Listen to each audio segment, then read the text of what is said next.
मैं 12 साल का था जब मेरा परिवार उस घर में शिफ्ट हो गया जहाँ मेरी मॉम का बचपन गुजरा था। हमारे घर के सामने एक पुराना चर्च था और उसकी एक साइड खिड़की पर मैंने उसे देखा, एक जोकर। अब जब मैं एक जोकर की बात कर रहा हूँ तो मेरा मतलब ये नहीं कि वो कोई आम आदमी जोकर के कपड़े पहनकर छुपा हुआ है जो राह चलते लोगों को डराना चाहता है। नहीं, ये किसी रिपोर्ट से चलने वाला जोकर जैसा था जिसे लोग हैलोवीन के समय पर इस्तेमाल करते हैं। मैं इतनी दूर से उसकी विशेषताएं तो समझ नहीं पा रहा था, लेकिन इतना जरूर बता सकता था कि वो नकली था। जब हम अपनी गाड़ी के पास खड़े थे तो मेरी मॉम ने मुझे चर्च की तरफ देखते हुए देख लिया। तुम जानते हो, जब मैं छोटी थी तो अपने दादा दादी के साथ इसी चर्च में जाती थी, उन्होंने कहा। वहाँ वो जोकर क्यों है? क्या पता, हो सकता है हैलोवीन के बाद वो उसे हटाना भूल गए हूँ। अगले दिन जब मैं स्कूल से घर आ रहा था तब मैं अकेला था। मॉम अब तक काम से वापस नहीं आई थी। मैं घर के अंदर जाने ही वाला था कि मैंने मुड़कर चर्च की तरफ देखा। वो जोकर अब भी वहाँ था, लेकिन उस जगह पर नहीं जहाँ वो पिछले दिन था। इस बार वो बीच वाली खिड़की के सामने खड़ा था। वो अपनी जगह से हिल चुका था। मैं सड़क पार करके उस तरफ गया और मैंने उस जोकर को थोड़ा और करीब से देखा। वो एवरेज हाइट का था। उसने इंद्रधनुष की शली वाला सूट पहना था जिसमें लाल और सफेद रंग की धारियां थी जो सूरज की रोशनी में सिल की तरह चमक रही थी। उसने अपने गले में सफेद रंग की बो पहनी थी। उसकी शर्ट पर 3 बड़े बड़े लाल रंग के पॉम पॉम लगे हुए थे और पैरों में उसने लाल रंग के बड़े जूते पहने थे। उसका चेहरा और हाथ ग्रे रंग के थे, जैसे किसी ने जानबूझकर उसे डरावना बनाने के लिए क्ले का इस्तेमाल किया और उन पर दाने और झुर्रियां बन गई थी। उसके सर के पीछे से टेढ़े मेढ़े लाल बाल निकल रहे थे, लेकिन ऊपर से वो गंजा था और उसकी पीली जैसे आंखों में तीखी नजर का एहसास था, जैसे वो ठीक मेरी रूह में झांक रहा।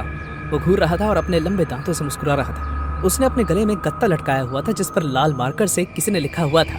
उस पर लिखा था, मुझे गले लगाओ। उस वक्त मेरे दिमाग में बस एक ही बात चल रही थी, आखिर कोई इसे चर्च में छोड़कर क्यों जाएगा। अगले दिन जब मैं स्कूल बस के आने का इंतजार कर रहा था तो मैंने एक नज़र चर्च की तरफ देखी। वो जोकर एक बार फिर अपनी जगह से हिल चुका था। इस बार वो उस खिड़की के आगे खड़ा था जो चर्च के दरवाजे के सबसे पास थी। अगले कुछ दिन बिना किसी बदलाव या उत्साह के निकल गए। स्कूल जल्दी खत्म हो जाता था। स्कूल के बाद शुक्रवार तक कुछ भी नहीं हुआ। फिर मैंने एक दिन अचानक बहुत बड़ा बदलाव महसूस किया। मैं बस से उतरा और मैंने वही किया जो मैं आम तौर पर करता था, हर रोज करने लगा। मैंने चर्च की तरफ देखा और मुझे जोकर दिखाई दिया, अभी भी उसी खिड़की पर, लेकिन अपने घर के दरवाजे के पास से भी मैं ये बता सकता था कि कुछ तो अलग था। मैंने ध्यान से सड़क पार की और जैसे ही मैं जोकर के करीब गया तो वो अंतर मुझे और ज्यादा महसूस होने लगा। वो पूरा 1 फुट या फिर उससे ज्यादा लंबा हो गया था। उसकी आम टांगे अब किसी बांस के डंडे से कम नहीं लग रही थी। उसके बाजू और हाथ ऐसे लग रहे थे जैसे वो कलाई से बढ़ गए हों और ज्यादा बड़े होने की वजह से वो खिड़की पर मुड़ी हुई नजर आ रही थी। लेकिन उसका चेहरा सबसे ज्यादा खराब था। उसकी आंखें बड़ी हो चुकी थी और उसके दांत किसी नोकीले चाकू से कम नहीं लग रहे थे। मेरे दिमाग में उसकी तस्वीर छपती जा रही थी। वो और भी ज्यादा मतलबी लग रहा था। उसे देखकर मेरे रोंगटे खड़े हो गए और मैं घर जाने के लिए वहां से जल्दबाजी में निकल गया। मैं मुड़कर दोबारा उसे देखना नहीं चाहता था। उस रात मैंने जागे रहने और चर्च पर नजर रखने का फैसला किया।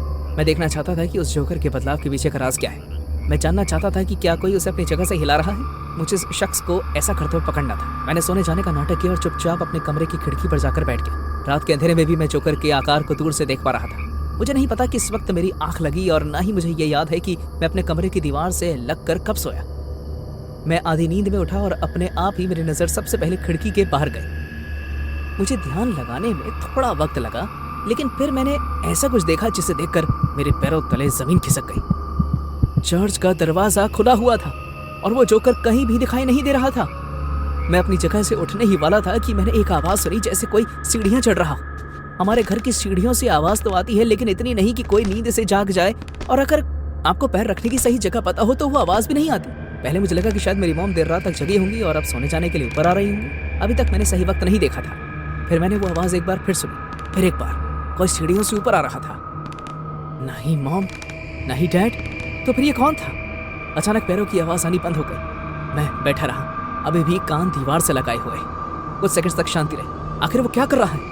जल्द ही मुझे एक और आवाज सुनाई दी। ये पहली वाली से अलग थी। मेरे कमरे के दरवाजे का नॉब घूम रहा था। मैं जमीन पर बैठा रहा।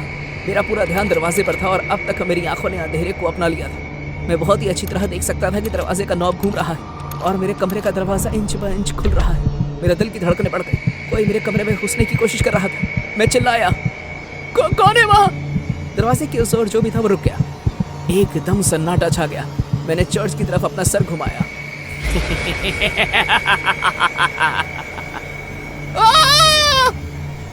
मैं शायद बेहोश हो गया था। जब मेरी आंख खुली तो मेरी मॉम मेरे बगल में बैठी थी। उन्होंने मुझसे पूछा कि क्या मैंने पिछली रात कोई बुरा सपना देखा था। मैंने उन्हें कुछ नहीं बताया क्योंकि कौन मेरी बात पर विश्वास करता। उस रात के बाद मैंने कभी उस जोकर को दोबारा नहीं देखा और चर्च के अंदर का वो जोकर भी गायब हो चुका था। कोई नहीं जानता था कि उसे वहां से किसने हटाया, लेकिन मेरे दिमाग में बार बार ये बात आती थी कि उस जोकर में अब जान आ गई। आप आज रात उसे अपनी खिड़की के बाहर लटका देखने के लिए सावधान रहें।